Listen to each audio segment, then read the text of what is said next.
When taken as a whole, they reveal more about the commercial essence of football than any FIFA press statement could. The first figure came from the FIFA president, who had spent the tournament's eve defending his ticket prices in the face of a surge of angry supporters and confidently stating that the demand for this World Cup was unparalleled. By 10 times or more, 10 times or more. The man in charge of world football selected those terms. The only accurate way to characterize the demand was to double it by 10, since it was so enormous, so historic, and so much greater than anything the competitors had ever generated. The second number came the very following night from a stadium in Zapan, officially known as Guadalajara for the tournament, where South Korea defeated the Czech Republic 2-1 after falling behind. The second smallest venue in the whole World Cup, a stadium with a tournament capacity of 45,664 in a city with one of the strongest football cultures on the American continent, had rows of empty seats and full sections of red, unoccupied plastic. Demand by at least 10 times. Additionally, the cameras captured vacant pews. The claim and the photo arrived on the same weekend.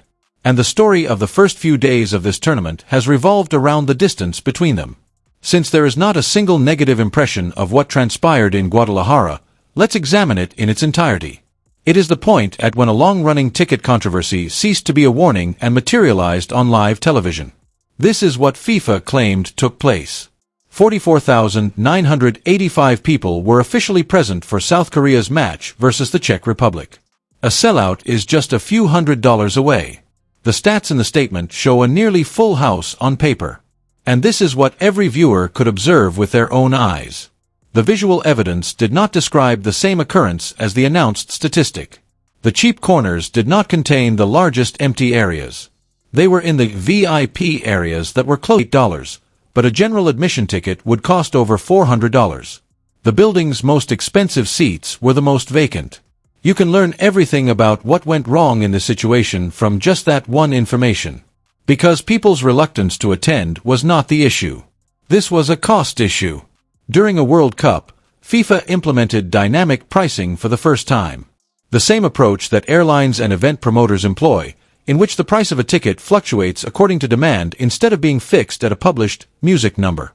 By December, tickets that were originally marketed for as little as $60 had increased to $140 during the general sale.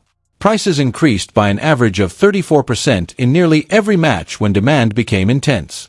Music. The figures ceased to resemble football at all in the resale market, which is FIFA's only authorized fan-to-fan channel for the event and has no price cap in the US or Canada. For the United States versus Paraguay game in Los Angeles, the least expensive ticket was $2,735. One last ticket went up for $143,750 back in February, which is a factor of 10 or more football fans. The supporters group Your Music and would exclude ordinary fans, and they put a number on it. Increased by about 5 times. 5 times. Additionally, according to the Financial Times, up to 180,000 tickets for the tournament were still unsold. 80,000 seats that no one had purchased, and the cheapest seats to the top matches costing more than a used vehicle. The World Cup was hailed by its own president as the most sought-after in history. When it became apparent that tens of thousands of tickets were showing up on resale websites, it was suspected that FIFA had secretly put them there in an effort to fill the stadiums it had priced empty. There was no sense of conspiracy. It had a mathematical feel about it. The governing body, which consistently maintains that it is a non-profit organization, saw its ticket sales soar to an all-time high and claimed a bigger portion of the overall music tournament revenue than at any previous World Cup. 6 million tickets were sold, and the second night's VIP seats were empty. This is the part that FIFA should be most concerned about. The second smallest venue in the entire competition is Guadalajara. The only smaller is Toronto's Field, which has 43,036 spectators. All but 4 of the other stadiums are larger and can accommodate at least 64,000 spectators. Both East Rutherford's Métis Stadium and Mexico City's Estadio Aztec have more than 80,000 seats. For the first match between Mexico and South Africa, almost 80,000 people crammed into the Aztec. A home audience, a co-host, and the tournament's easiest sell. Mexico's opening night was never going to be the true test. A 45,000-seat stadium in a football-mad city that is still unfilled is the true test.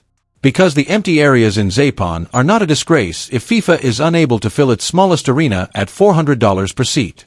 They are a sign of what the cameras might witness throughout North America over the course of the next 6 music weeks in stadiums that are nearly twice as large for games with much fewer traveling crowds than Austria versus Jordan was ever likely to attract.